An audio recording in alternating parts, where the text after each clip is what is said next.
الو، اهلا يا محمد، ازيك؟ شكلها ايه؟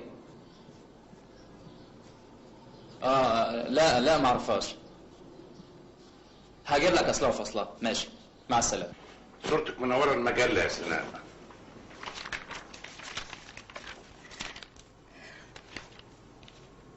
يعني مش باين عليك انك مبسوط؟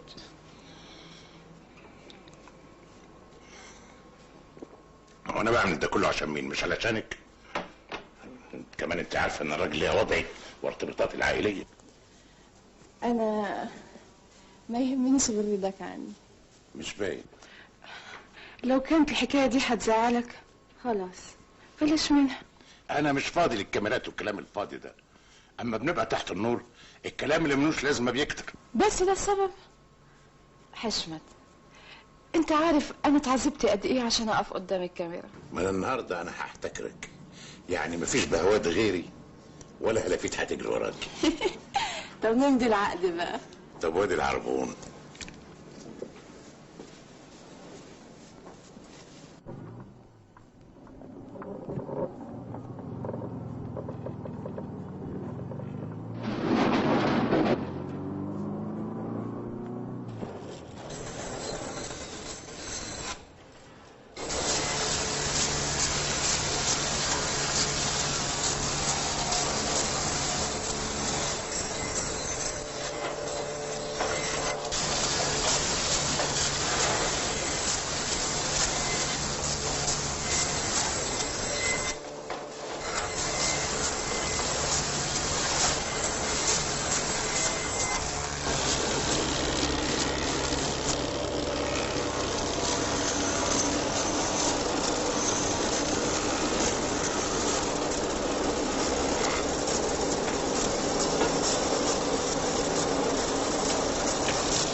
اهلا يا محمد، اخبارنا ايه في قضيه يسري جلال؟ والله يا فندم التحقيق مستمر، لكن القضيه حواليها شيء من الغموض بنحاول نكشف عنه. ضروري. انت عارف يا محمد ان المجني عليه اخ احمد جلال، وده من الشخصيات العامه، واي تقصير من ناحيتنا هيعرضنا لمساءله مش ظريفه. ان شاء الله مش هيحصل يا فندم. حضرتك عارف ان احمد جلال او غيره الكل بيتساوى قدام العداله. ده برضه من عشمي فيك.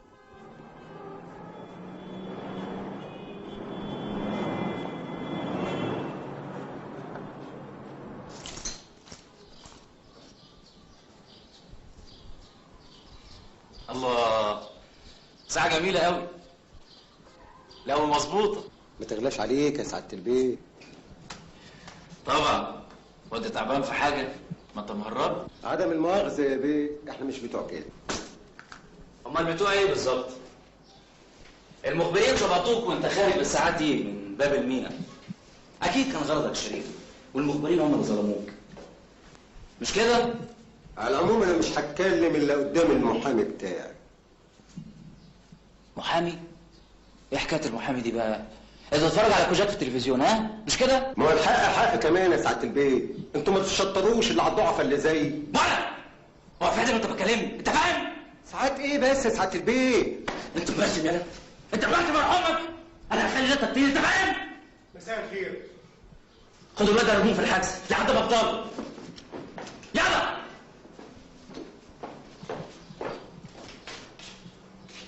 ها، اخبارك ايه يا كمال؟ كل خير يا فندم. المجني عليه كان على علاقه برقاصه بتشتغل في كباريه القمر. الرقاصه دي اسمها سناء الصفتي. انت متاكد من الكلام ده؟ طبعا يا فندم، وفي شهود منهم مدير الكباريه نفسه بيقول ان المجني عليه كان بيتردد على الكباريه بصفه مستمره، وانه بتربطه بالرقاصه سناء علاقه قويه. ودي لسه في الكباريه؟ وبتقدم نمرتها كل ليله هناك.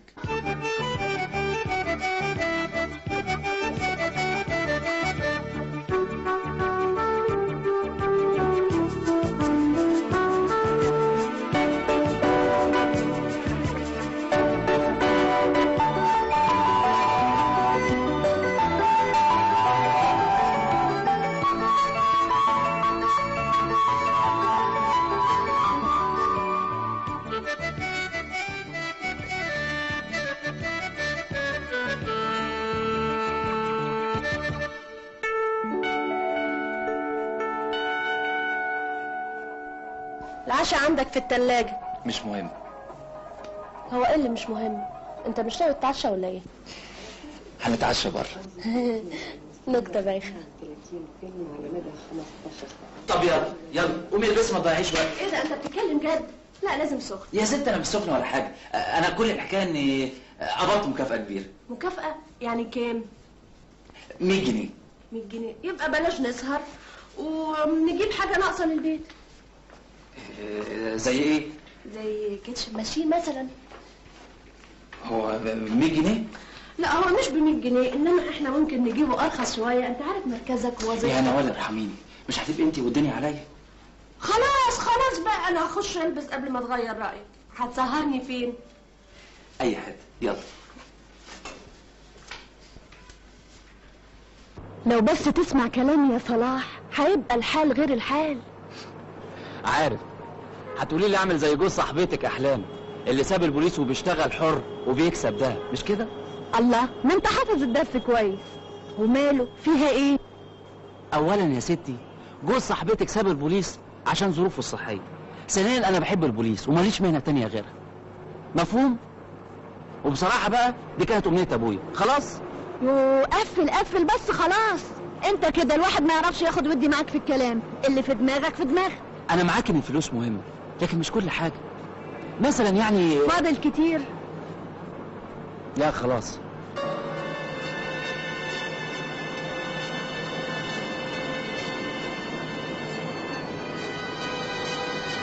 الله، احنا مش هنروح ولا ايه؟ طبعا، بس انا متضايق. بقول يعني نتفسح شويه ولا ايه رايك؟ خلاص، بدل هنتفسح انا من ايدك دي لايدك دي. بكره هنتفسح ياما. اهو كلام بنسمعه. تجري كده ليه يا حبيبي؟ امشي على مهلك. حاضر.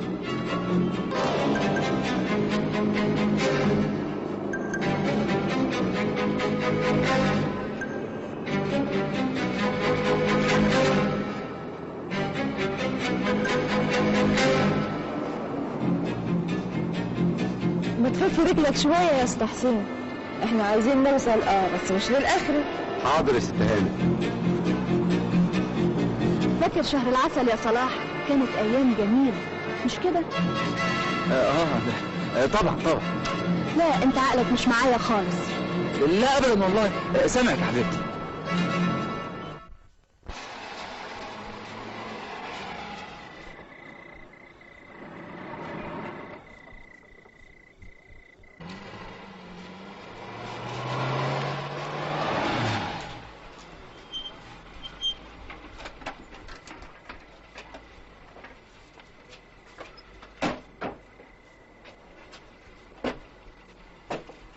ايه يا حسين مالك في ايه؟ انا حاسس ان في عربيه بتراقبني.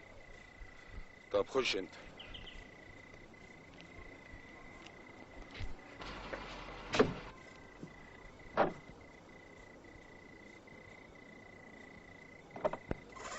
صلاح في ايه صلاح؟ مفيش، خليكي هنا ثواني وارجع لك على طول. لا صلاح، صلاح مش بنده عليك.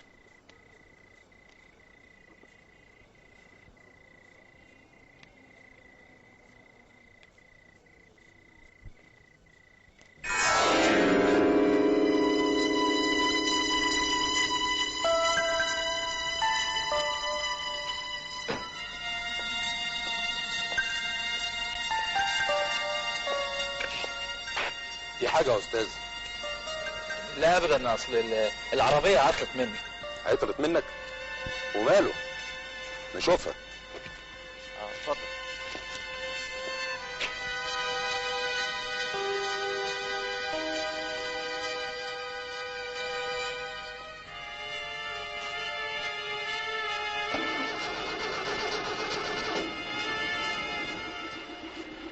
ما هي دارت اهي. غريبه. الاماكن دي محترمه، عيب الحاجات دي.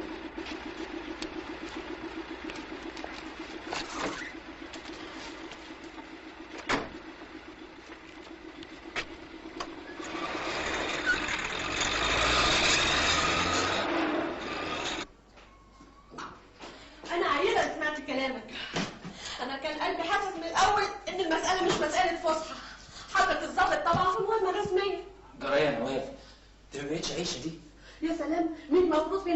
يعني انا ولا انت؟ ها؟ وبعدين مش كفايه الاحراج اللي حطيتني فيه؟ ما سمعتش راجل وهو بيقول لك ان الاماكن دي اماكن محترمه؟ بعدين ثم انا مالي ومال شغلك؟ بتجردني وراك ليه؟ خلاص بقى، قلت لك انا اسف، غلطان.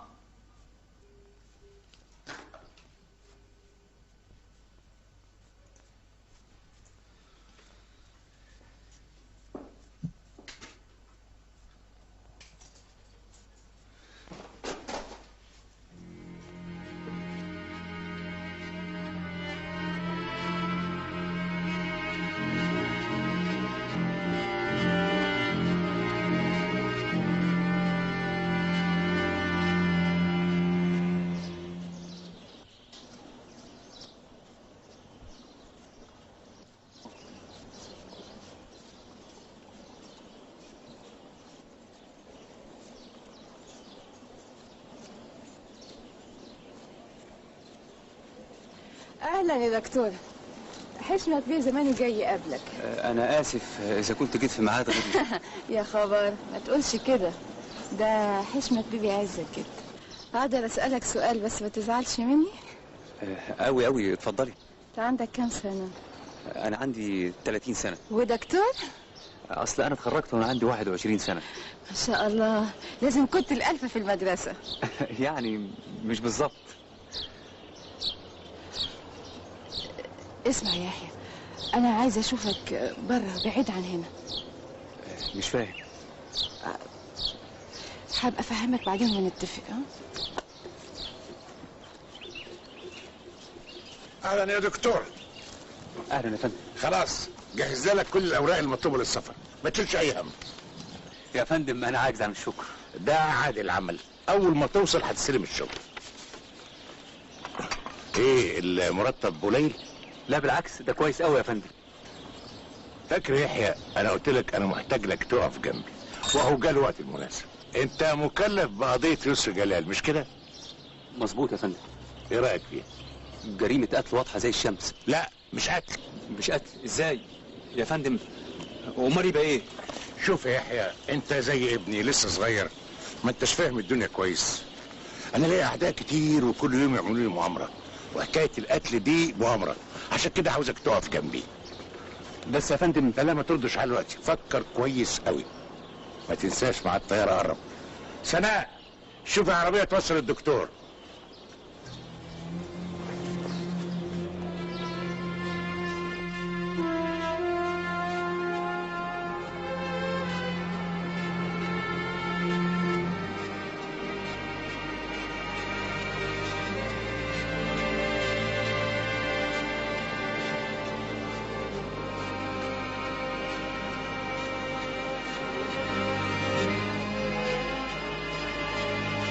لو سمحت نزلني هنا من فضلك.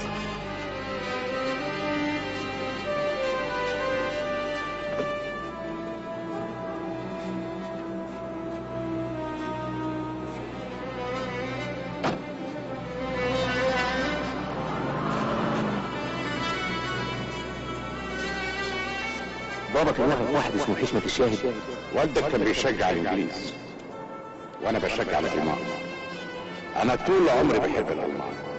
حضرتك كنت تعرف والدي؟ انت اكيد كنت الألف في المدرسة. انما انت ليه اخترت الطب الشرعي؟ جريمة قتل واضحة زي الشمس. لا مش هكذا. فكر كويس وما تنساش ميعاد الطيارة. النيابة طلبت تقرير. النيابة طلبت تقرير.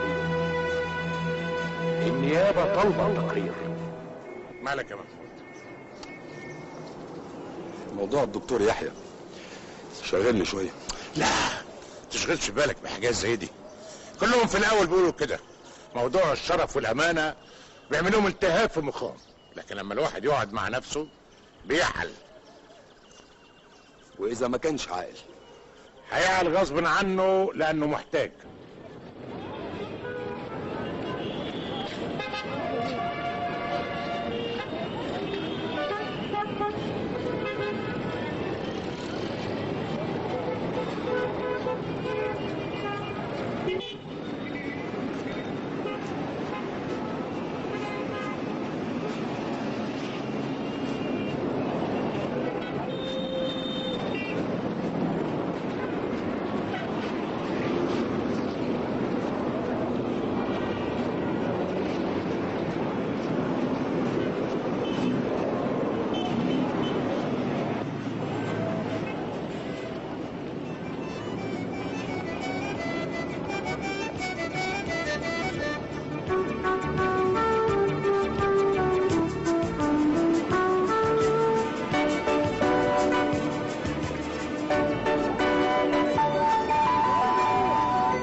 cinese. Parla! Dov'è? Dov'è quel froscio d'un poliziotto? Avanti, avanti, dillo se non vuoi finire all'ospedale!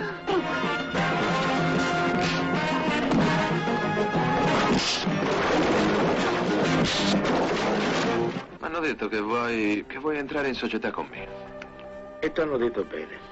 Il cinese è sempre un ciel di bosco. Pronto, sono a Stanley.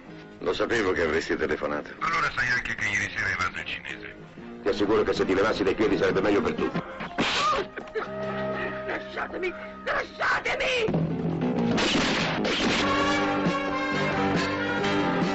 Era l'unico modo per venire a capo di questa faccenda. Per te era l'unico modo. Per te che sei convinto che la giustizia sia sinonimo di obitorio. E che dovremmo fare allora? Ci devono avere pazienza. E io di pazienza ce n'ho tanta da affogarli. È per questo che mi chiamano il cinese. Il cinese non impiegherà molto a trovarci. Io resto qui. Come ti pare, Nadia? Ma ricorda che la pelle è tua.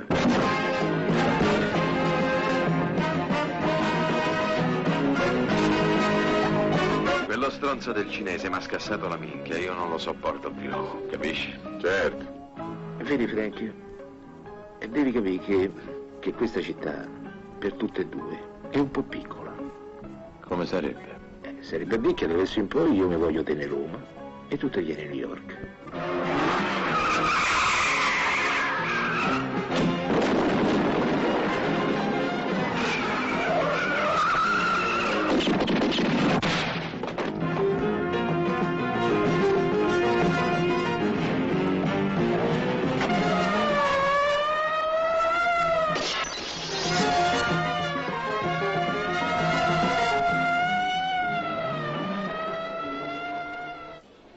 أنا مش قادر أفهم